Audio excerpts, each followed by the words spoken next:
పితృదేవతలకు ప్రియం మహాలయం.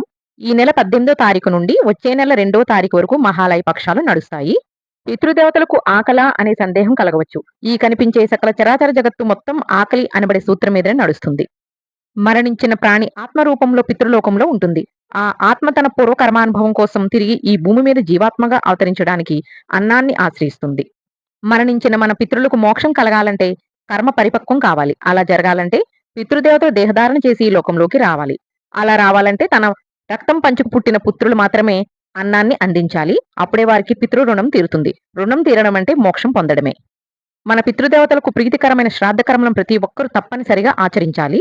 మనం దేవతారాధనకు ఎంత ప్రాధాన్యత ఇస్తామో అంతకంటే ఎక్కువ ప్రాధాన్యత పితృదేవతలకు చేసే ఆరాధనకి ఇవ్వాలి. ప్రతి అమావాస్య, పౌర్ణమి తిథులు యందు తర్పణాలు వదలాలి.